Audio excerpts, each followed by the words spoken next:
You know, one of the things I was thinking about all your books, they're also ambitious. In the ways that you're trying to like hold all these characters, tell these big stories.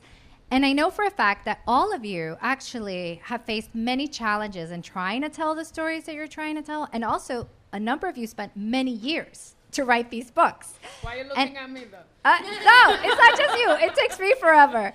And the reason I bring it up is because I think a lot of people that are watching us or listening are writers, right? And they see the book, and they're like, oh, look, a book. It happened so fast. And look, you know, it's so exciting. But the reality is that it takes a lot to get this book from an idea to what we see here. And I'm curious, being that, you know, this has been a long passage for a lot of these books, like, do any of you want to share, like, if there was some kind, like, I find that when I start a book, the book I eventually end up writing is very different.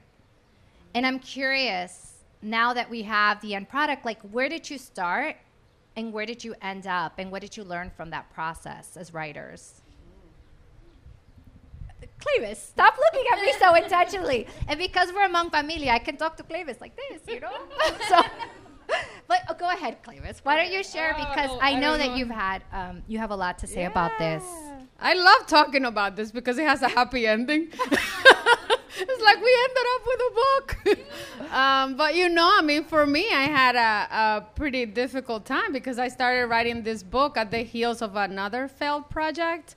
I had, you know, my thesis MFA, which we got very close to selling it, but the whole deal fell apart. And then, as I was trying to distract myself from that heartache, I started writing this book. And little did I know it would be 15 years before this book would be published, right? So when you ask about how did the book change, I love to think about how, you know, when I started writing this book, I was 29 years old. And I remember, like, the book was very much about, like, this very attractive and beautiful 29-year-old woman who's, like, coming home and finds that the whole neighborhood is under threat. And it was, like, a first-person narrative. And it was, like, a coming-of-age story, you know, about this young woman. And what kept happening is that her mother was running around creating havoc. And the story didn't work because I wouldn't let the mother have a point of view. And, you know, like, during the course of the book, I became a mother. And so I remember, like, after having my children being like, of course the mother needs her own point of view, duh, you know?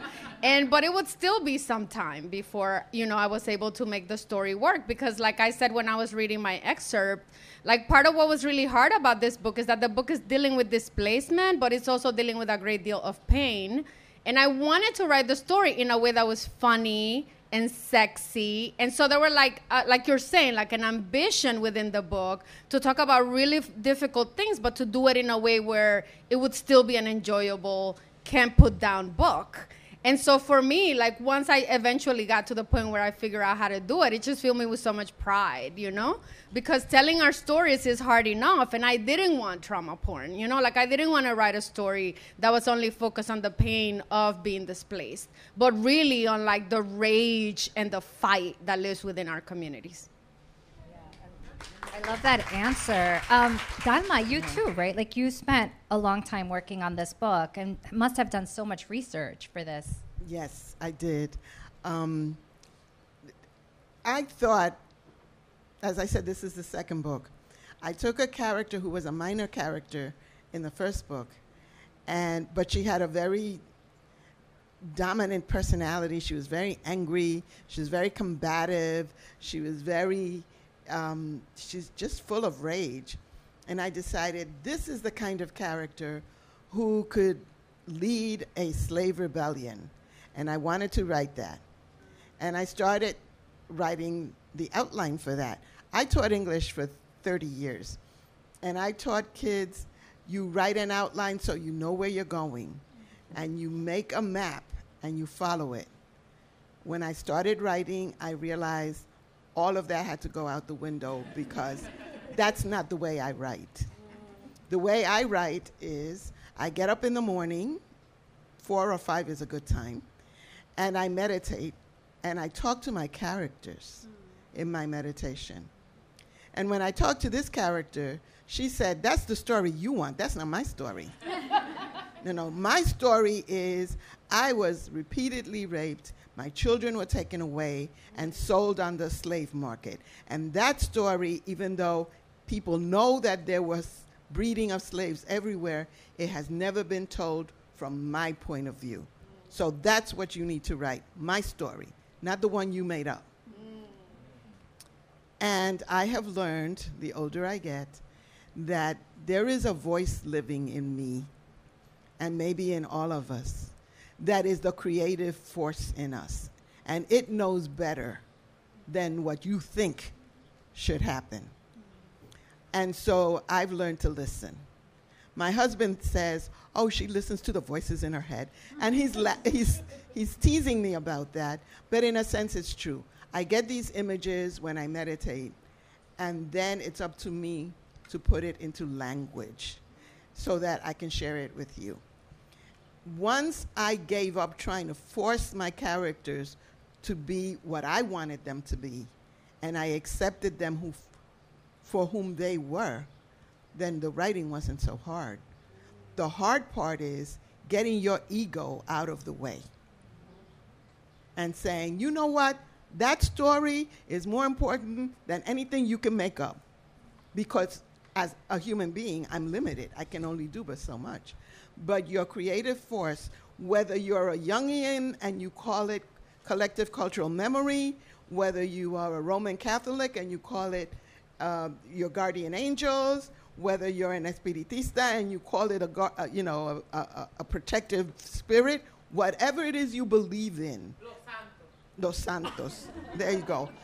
Right? If you're a santero, you believe in your orisha, right? Whatever it is, that guides you in directions that you cannot predict. And I've learned follow the creative force. You know, get your ego out of the way. Yeah.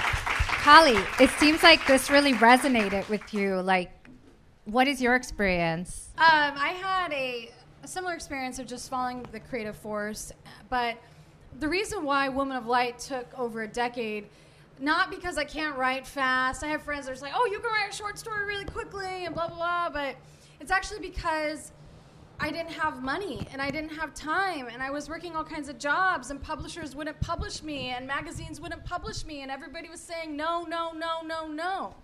So the reason why this took over a decade is because I didn't have a yes. And when I finally did get that yes, I worked my butt off and I wrote and I rewrote. I actually started Woman of Light before Sabrina and Karina. And I knew that this would be my life's work. I wanted to tell the story of my ancestors. People like my family had never been in literature before, only in a small way and in a way that didn't exactly define who we were in Colorado. So this book, it came out of a lot of struggle, a lot of no's, a lot of this mountainous girl having to live by the ocean, having to live in crowded cities in the South, having to live in places that were not where I'm from, and listening to sirens and gunshots outside my window. I actually remember I was doing a Zoom call. I was finishing up Woman of Light, and the Denver Police Department, they were practicing some sort of new technology they had where they were just blasting gunshots into the night. And it was to scare us. It was to make us afraid and to make us stop protesting. It was the summer of 2020. And a lot of this book has to do with racism and the ways that we've been oppressed over and over. And I remember telling that Zoom call, I'm really sorry that the police department is just shooting guns over and over again. But this is in my book too. And yeah, it took a long time, but it took a long time because of the conditions and because of the publishing industry, not because I'm a really, really slow writer. And I hope I get quicker next time. So.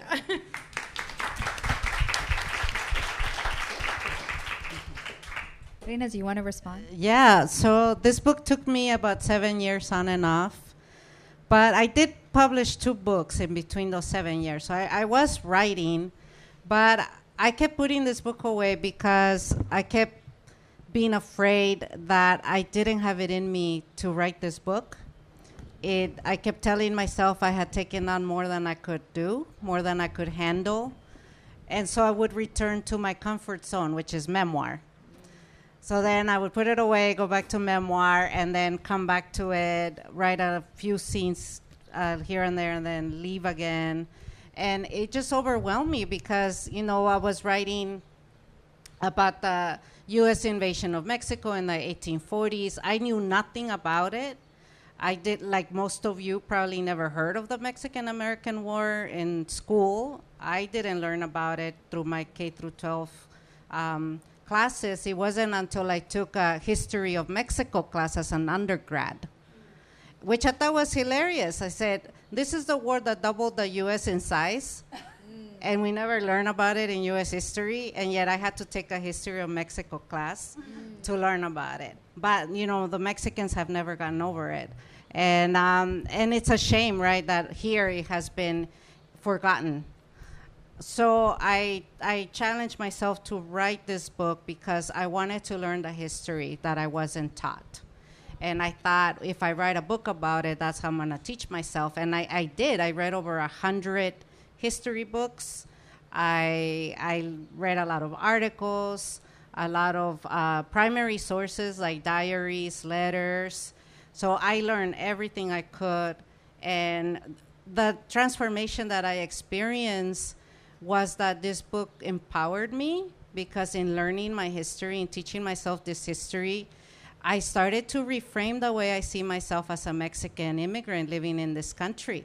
Because growing up in California, all my life I have been told that I'm an outsider, that I'm a foreigner, that I'm a trespasser, that I have no right to be here. I have been made to feel ashamed of my Mexican roots, of my Spanish language. And yet, once I learned about this war and how the place where I call home, California, used to be part of Mexico, I realized that in erasing this moment in history, the United States has recast the Mexican people as invaders, right? And if you go to the U.S. border, you see billboards that say, "Stop the border invasion." And the question is, well, who are the invaders? And now I know that that's not me. I'm not the outsider here.